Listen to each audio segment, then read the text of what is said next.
Well, now we'll hear from Cindy Folkers. Cindy Folkers is the radiation and health specialist for Beyond Nuclear, and has a master's degree in environmental science from Johns Hopkins, and is a published author of articles on radiation, health, food, and children. And she'll be speaking of those exact subjects right now. Thanks, Cindy. Sure, Mary Beth. Thanks for inviting me.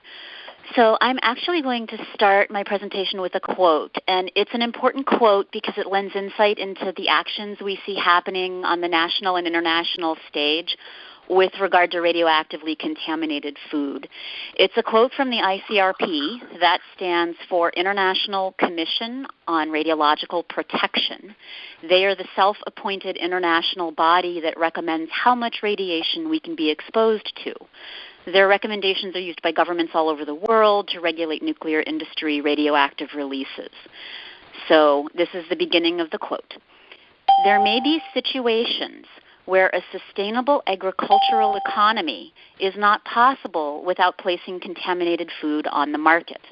As such foods will be subject to market forces, this will necessitate an effective communication strategy to overcome the negative reactions from consumers outside the contaminated areas.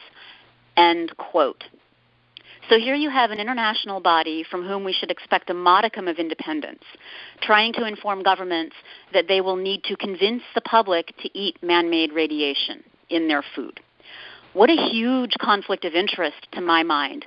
But it does explain, in part, the push internationally to not comprehensively test for radioactive contamination and to say eating some man-made radiation is okay. It is no surprise, then, that the ICRP is also the group that fails to fully account for radiation's impact, particularly in utero development sensitivities to radiation. So in reality, any exposure to radiation, while in beginning supersensitive life stages like embryonic and fetal, can impact later life stages through adult onset diseases and aging. This is in addition to causing any childhood diseases. Therefore, radiation taken in by the pregnant adult female matters because what the mother eats, the fetus eats. And I'll speak on these risks more specifically a little later. Suffice it to say that FDA recently issued a recommendation that pregnant women eat more fish. This was at about the same time that the American Medical Association issued a statement supporting more testing of Pacific seafood in the wake of the ongoing Fukushima catastrophe, which Mary Beth talked about earlier on. This catastrophe, of course, is still releasing radioactive isotopes into the Pacific Ocean. Now, there is minimal testing being conducted by researchers at Woods Hole, which is a private institute, but these tests are for just one radionuclide, CESIUM, and just conducted on Pacific Ocean water. And since fish are not being tested in any robust fashion, bioaccumulation of radioisotopes in sea life is left nearly unaccounted for currently.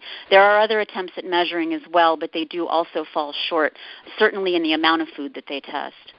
A further critique of radiation monitoring in food is comparing man-made to naturally occurring radiation. So I'm pretty sure that you've all probably heard the radioactive banana trope.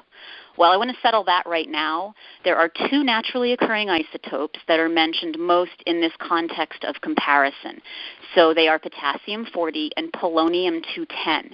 Bananas, nuts, fish, to name a few foods, all contain minuscule traces of either or both of these elements, and yet exposure to potassium-40 carries some risk, as does exposure to any radioactivity, man-made or natural.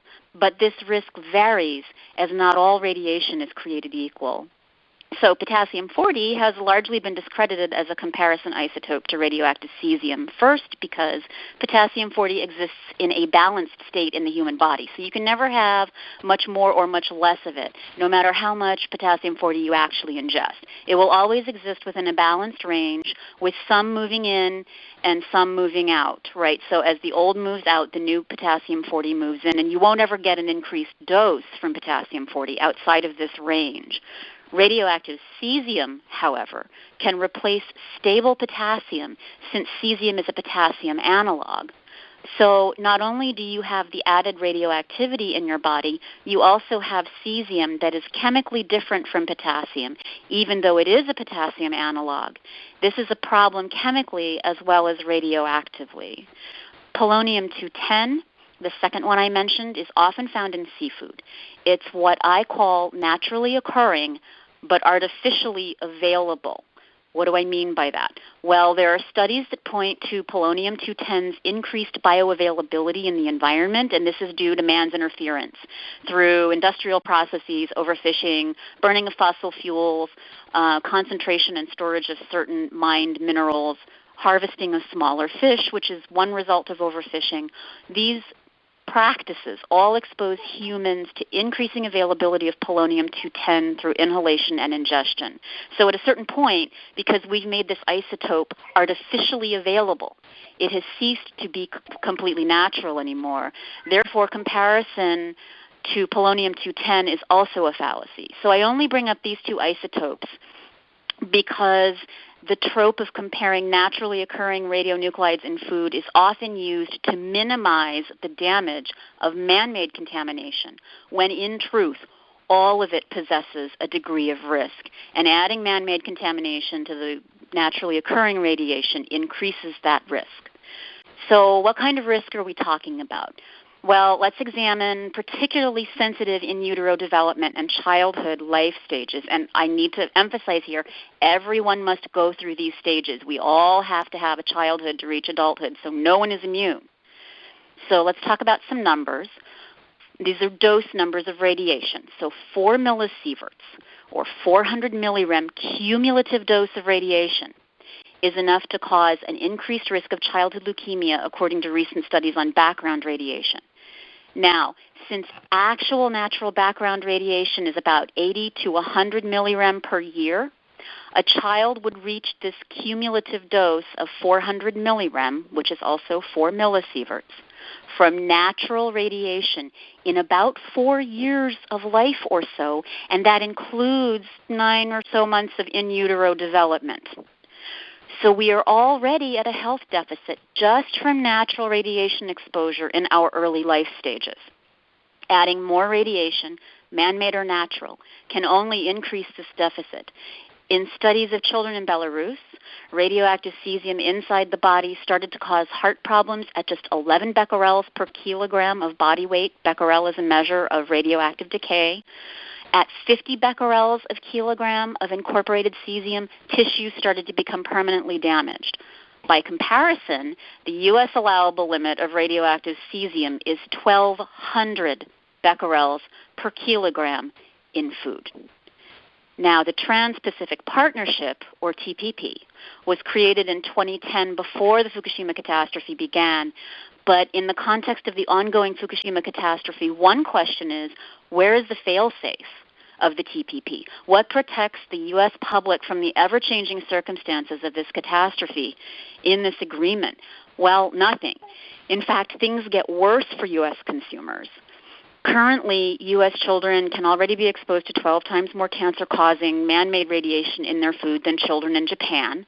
This is because the U.S. non-binding limit of 1,200 is 12 times higher for radioactive cesium.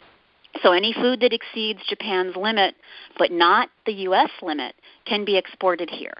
This is true currently, but as if this weren't bad enough, under the Trans-Pacific Partnership, it seems that the U.S. could be sued for rejecting this contaminated food, and that U.S. taxpayers would have to compensate for perceived lost revenue from the rejection of this food. And if the U.S. were to attempt to lower its limit, as we are attempting to do through the citizen petition Jem mentioned to the FDA, it seems that the U.S. can also be sued for that too. So as an aside here, I should mention that through the FDA petition process, the coalition groups of FFAN, of which Beyond Nuclear is one, have asked that this cesium limit of 1,200 be lowered significantly to 5 becquerels per kilogram, and that food be tested for this isotope, cesium specifically. We chose cesium because it is easier to measure than other radionuclides, but it doesn't mean that other nuclides are of no concern. The fact is, measuring radioactive isotopes is tricky, whether they're in food, air, or water, or soil, or anything. So the ICRP quote earlier that I mentioned, they mention market forces and an effective communication strategy to convince people to eat man-made radiation.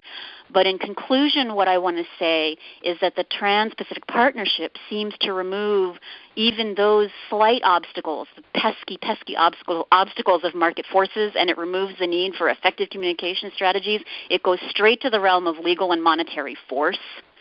And when I first read the ICRP quote, I could think of nothing worse than tricking people into eating radiation while also tricking them into thinking it was safe. Boy, was I wrong, because the passage of the TPP will make matters so much worse. So that's my presentation. Thank you, Cindy. Suzanne Davidson. Yes, hello. I'm very much interested in the contamination of the food source as it stands now, and also it seems to be increasing as far as the things that I've read, and what we know about that now, and also what kind of resources to look for on the web in terms of American food supply and the contamination from Fukushima. Mary Beth, do you want me to take that? I sure do. Okay. Right, so I would have to, this is Cindy, I would have to know what sources you're looking at, because there is a lot of information that's floating around out there. And we have to put whatever measurements we do happen to get with food contamination, and believe me, they are few and far between in the United States, in the context of what contamination is already present, both from routine releases from nuclear facilities and also from above-ground bomb tests. So, and also other accidental releases. So those are, three ways that our foods are all potentially already contaminated to a level that we don't necessarily know or are not aware of. So for measurement of foodstuffs in the U.S., we have very, very little data to go on. Certainly not enough to get sort of a time course of what kinds of foods get contaminated when. And what I mean by that is, as cesium or whatever isotopes you're concerned about are going through the environment, as they travel through the environment, they travel through sometimes at different rates. They get recirculated.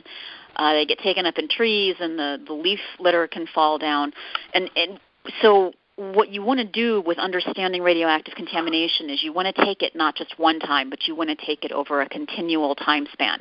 We don't have anything like that in the U.S. for any food source that I know of. Now, there might be some secret testing going on, but don't quote me on that. It's nothing that I've seen. So as far as operating in the public sphere in the U.S. for the U.S.-generated food supply, we do not have enough data to even begin to answer your question, unfortunately.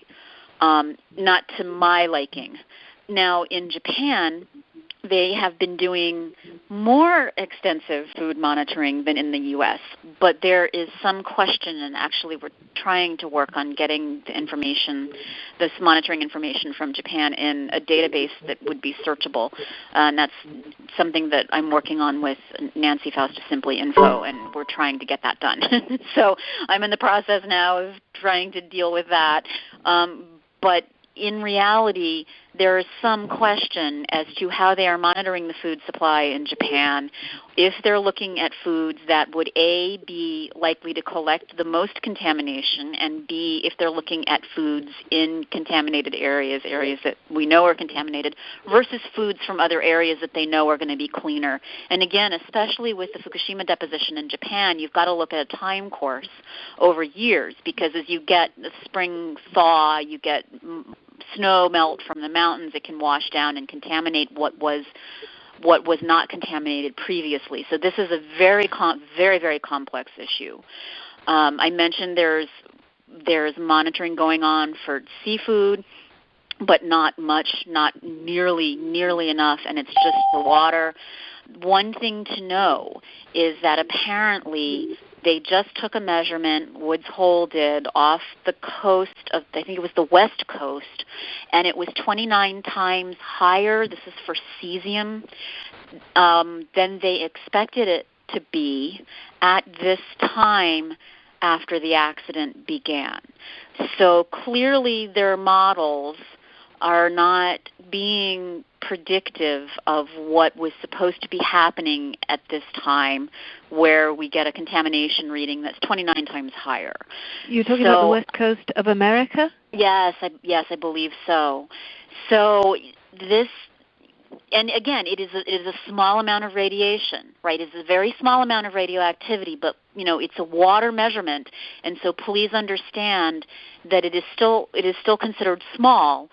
But at the same time, it's 29 times higher than they predicted it would be at this time. So there is a real question here as to whether or not their models are going to be correct. And it actually seemed to surprise the people at Woods Hole who took the measurement. So I don't know how to answer your question. There is no really good answer to your question about food monitoring. It is something that we really need to push for. We really need to push for it. Well, I understand that it's not being done at the moment. I understand that. But I can't imagine that it's not going to become a huge issue. So who do you think is going to do it?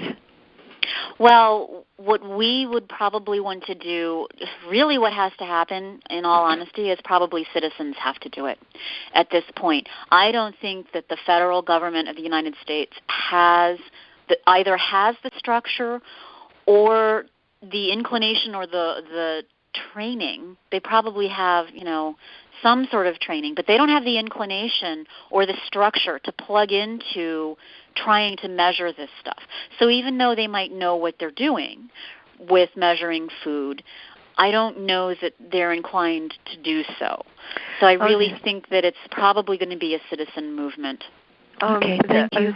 Cindy, could you please explain why you can't just use a Geiger counter, a citizen consumer model Geiger counter to measure food?